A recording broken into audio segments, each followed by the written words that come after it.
അപ്പോൾ DCA കോഴ്സിൽ എക്സലിന്റെ അടുത്ത ക്ലാസ്സിലേക്ക് സ്വാഗതം. നമ്മൾ കഴിഞ്ഞ ക്ലാസ്സുകളിലൊക്കെ പറഞ്ഞിട്ടുണ്ടായിരുന്നു എക്സലിൽ നമ്മൾ ഒരു ടേബിൾ ക്രിയേറ്റ് ചെയ്ത് അതിനകത്ത് കുറെ ഡേറ്റാസ് ചെയ്യുന്നതൊക്കെ. അപ്പോൾ ആ ടേബിൾ എല്ലാവരും സേവ് ചെയ്ത് വെക്കണം, കാരണം അത് വെച്ചിട്ടാണ് നമ്മൾ അടുത്ത ക്ലാസ്സുകൾ പഠിക്കാൻ പോകുന്നത്. അപ്പോൾ ആ ടേബിൾ എല്ലാവരും ഇല്ലെങ്കിൽ ആ ടേബിൾ സെറ്റ് ചെയ്തിട്ട് അടുത്തൊരു ഈ ക്ലാസ്സിൽ പറയുന്ന കാര്യങ്ങൾ ചെയ്ത് നോക്കാം. അപ്പോൾ നമ്മൾ കഴിഞ്ഞ ക്ലാസ്സിൽ ഈ ടേബിളിൽ കുറച്ച് കാര്യങ്ങളൊക്കെ പറഞ്ഞിട്ടുണ്ടായിരുന്നു. പിന്നെ ജസ്റ്റ് കണ്ടീഷണൽ ഫോർമാറ്റിങ്ങിന്റെ ഹൈലൈറ്റ് എന്നുള്ള ഗ്രേറ്റർ ദാൻ എന്നുള്ള ഈ ഒരു ഓപ്ഷനും പറഞ്ഞിട്ടുണ്ടായിരുന്നു. ഇതിൽ കുറെ കൂടെ ഓപ്ഷൻസ് അവൈലബിൾ ആണ്. അതുകൂടെ ഞാൻ ജസ്റ്റ് ഇതിലൊന്ന് പറഞ്ഞു പോവുകയാണ്. നമ്മൾ ഇത് എങ്ങനെ യൂസ് ചെയ്യണം എന്നുള്ളതൊക്കെ, റൂൾസ് കൊടുക്കുന്നതും ഡാറ്റ ബാർസ് കൊടുക്കുന്നതും കളർ സ്കെയിൽ കൊടുക്കുന്നതും ഇങ്ങനത്തെ കുറച്ച് ഓപ്ഷൻസ് കൂടി ഈ ഒരു ഓപ്ഷനിൽ പറഞ്ഞു തരാറുണ്ട്. ഇതുവരെ ഉള്ള ഓപ്ഷൻസ് ഒക്കെ നിങ്ങൾക്ക് അറിയാമെന്ന് ഞാൻ വിചാരിക്കുന്നു. കാരണം നിങ്ങൾ കട്ട് കോപ്പി പേസ്റ്റും ഇങ്ങനെ ബോൾഡ് ആക്കുന്നതും ഇങ്ങനത്തെ അലൈൻ ചെയ്യുന്നതും ഈ മെർജ് സെൻറ്റർ ചെയ്യുന്നത് എന്തിനാന്നുള്ള കാര്യമൊക്കെ ഞാൻ ജസ്റ്റ് ഇതിന്റെ മുന്നേ പറഞ്ഞിട്ടായിരുന്നു. അപ്പം നമുക്ക് ജസ്റ്റ് ഈ മെർജ് സെൻറ്റർ ചെയ്യുന്നതിന്റെ വേറൊരു യൂസേജ് കൂടി ഞാൻ ജസ്റ്റ് നിങ്ങൾക്ക് ഒന്ന് പറഞ്ഞു തരാം. അപ്പൊ നമ്മൾ ഇവിടെ നമുക്കൊരു ഇതിന്റെ എന്തെങ്കിലും ഇൻഡിക്കേഷനിൽ ഒരു ഫോട്ടോ കൊടുക്കണം എന്ന് വിചാരിക്കും. അപ്പൊ നമുക്കത് ഇവിടെ വെക്കാൻ പറ്റണമെങ്കിൽ നമ്മൾ ആദ്യം എന്ത് ചെയ്യണം? നമ്മൾ അതിനിവിടെ മെർജ് ആൻഡ് സെന്റർ എന്നുള്ള ഒരു ഓപ്ഷൻ കൊടുത്തു കഴിഞ്ഞാൽ അത് കംപ്ലീറ്റ് അവിടെ ബ്ലാങ്ക് ആയി വന്നിട്ടുണ്ട്. കാരണം അതെല്ലാം കൂടെ ഒരൊറ്റ ഇതായി വന്നിട്ടുണ്ട്. ഇനി നമുക്ക് അവിടേക്ക് ഒരു ഇൻസേർട്ട് ഒരു പിക്ചർ കൊടുക്കാം.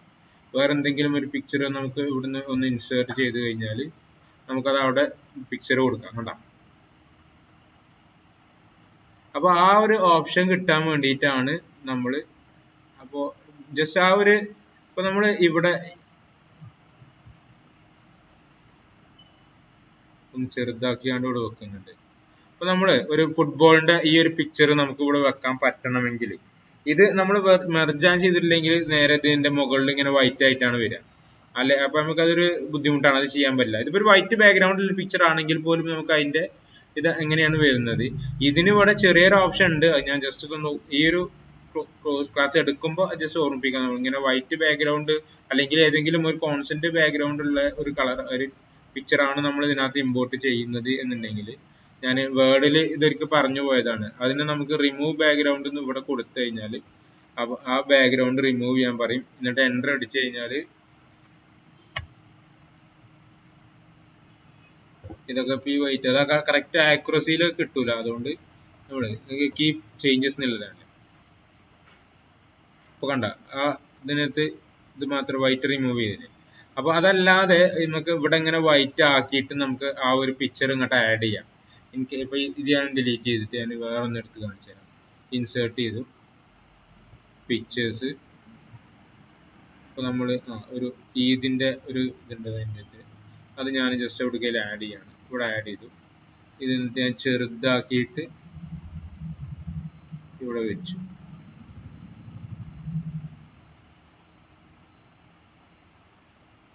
അല്ല, ഇപ്പൊ നമ്മൾ ഈ ഒരു ടേബിളിന്റെ എന്തെങ്കിലും ഒരു സാധനം ഇവിടെ വെക്കണം എന്നുണ്ടെങ്കിൽ അല്ലെങ്കിൽ എന്തെങ്കിലും പേര് എഴുതണം എന്നുണ്ടെങ്കിലും അങ്ങനെയൊക്കെ വേണ്ടിയിട്ട് യൂസ് ചെയ്യാൻ പറ്റുന്ന ഒരു ഓപ്ഷനാണ് മെർജ് എന്നുള്ളത്. അപ്പൊ നമുക്കത് ഇവിടെ വെച്ച് ഇങ്ങനെ ഇതിൽ അൺമെർജ് ചെയ്തുകൊണ്ട് നമുക്ക് പഴയ രീതിയിൽ ആക്കും വേണമെങ്കിൽ ചെയ്യാം, കുഴപ്പമില്ലാത്ത രീതിയിൽ. നമ്മളത് അൺമെർജ് ചെയ്ത് കഴിഞ്ഞാൽ അതുണ്ട്. അതിന്റെ ആ അൺമെർജ് ചെയ്യുന്ന ഓപ്ഷൻ ഇവിടെ ഇതിന്റെ സൈഡിൽ തന്നെ ഈ ഒരു താഴത്തേക്ക് വരുന്ന ലിങ്കിൽ കിട്ടും കേട്ടോ. മെർജ് ആൻഡ് സെന്റർ എന്നുള്ളത്, മെർജ് ആൻഡ് അക്രോസ് എന്നുള്ളത് മൊത്തം മെർജ് ചെയ്യാൻ വേണ്ടിയിട്ടാണ്.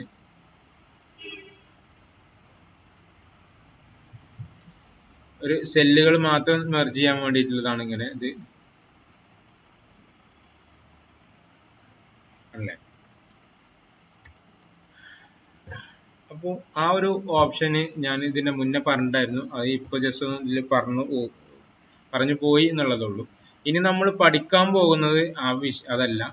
ഇനി നമ്മൾ പഠിക്കാൻ പോകുന്നത് കണ്ടീഷണൽ ഫോർമാറ്റിംഗ് എന്നുള്ള ഈ ഒരു ഓപ്ഷനാണ്. ഇതിലും തന്നെ നമ്മളൊരു ചെറിയ രീതിയിൽ ഇതിന്റെ ഒരു ക്ലാസ് നമ്മൾ പറഞ്ഞു പോയി, ഇത് എന്തിനാണ് ചെയ്യുന്നത് എന്നുള്ളത്.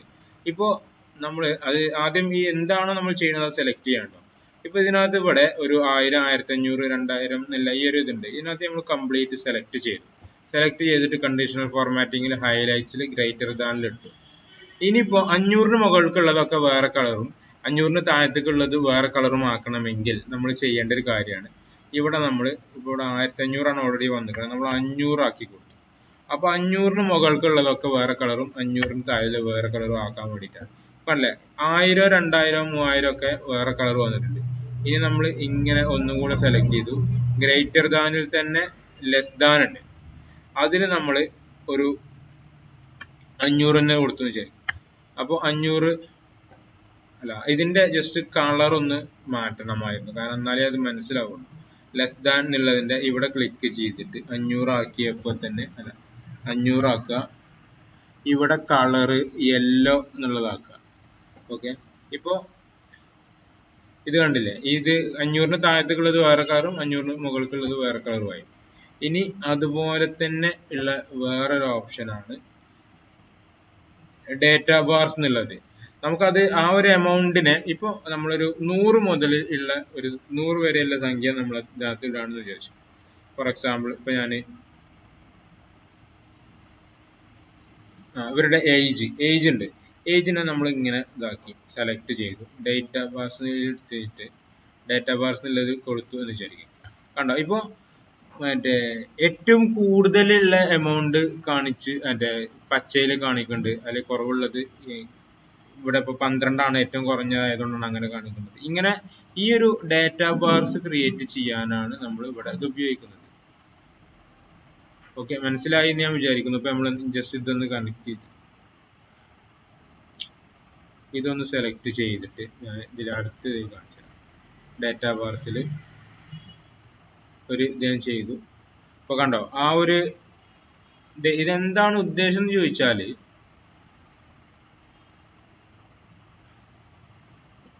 ഇതിപ്പോ ഒരു ഞാൻ നിങ്ങൾക്ക് മനസ്സിലാവാൻ വേണ്ടിയിട്ട് ഞാൻ അടുത്തൊരു ടാബിൽ ഇവിടെ നമ്മൾ 100 കൊടുക്കുന്നുണ്ട്, ഇവിടെ 50 കൊടുക്കുന്നുണ്ട്, ഇതിന് താഴത്ത് 25 കൊടുക്കുന്നുണ്ട്, ഇത് 1 കൊടുക്കുന്നുണ്ട്, ഇതിന്റെ താഴെ 10 കൊടുക്കുന്നുണ്ട്, ഇതിന്റെ താഴെ 15 കൊടുക്കുന്നുണ്ട്, ഇതിന്റെ താഴെ ഒരു 95 കൊടുക്കുന്നുണ്ട്.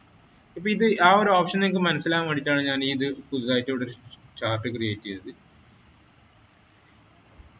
നമ്മൾ ഇതിങ്ങനെ സെലക്ട് ചെയ്തു, എന്നിട്ട് ഡേറ്റ ബാർസിൽ പോയിട്ട് നമ്മൾ ഒരു ഡേറ്റ ചെയ്ത് കഴിഞ്ഞാൽ ഇപ്പൊ നിങ്ങൾ നിങ്ങൾക്ക് മനസ്സിലാവും.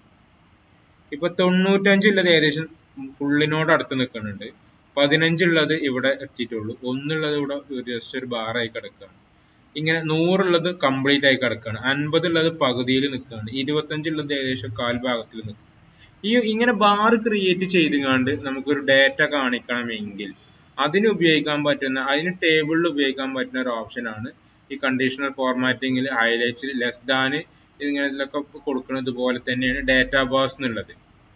അതുപോലെ തന്നെ വേറൊരു ഓപ്ഷനാണ് കളർ സ്കെയിൽസ് എന്നുള്ളത്. നമ്മൾ ഇപ്പൊ ഇവിടെ ഇത് ഇങ്ങനെ സെലക്ട് ചെയ്ത് കളർ സ്കെയിലാണ് നമ്മൾ കൊടുക്കുന്നതെങ്കിൽ അത് വേറെ കളറിലാണ്, വേറെ വേറെ കളറിൽ വരും. കാരണം ഇപ്പോൾ ഇതിലിപ്പോ ഒരേ എമൗണ്ട് ഉണ്ടെങ്കിൽ അത് ഒരേ കളറിൽ, അല്ലെങ്കിൽ രണ്ട് വ്യത്യസ്ത കളറാണ് എമൗണ്ട് ആണെങ്കിൽ അത് വേറെ വേറെ കളറിൽ അങ്ങനെ വരും. അതാണ് കളർ ബാർസ് കൊണ്ട് ഉദ്ദേശിക്കുന്നത്. അതേപോലെ തന്നെ ഇനി വേണമെങ്കിൽ നമുക്ക് കുറെ ഐക്കൺസ് അതുപോലെ വേണ്ട രീതിയിൽ സെറ്റ് ചെയ്യാൻ പറ്റും. ഇപ്പോൾ ഇതിൽ നിങ്ങൾ കാണുന്നത് കണ്ടേ, ഇപ്പോൾ ഒരു ഇതിന്റെ ഒരു എന്താ പറയാ,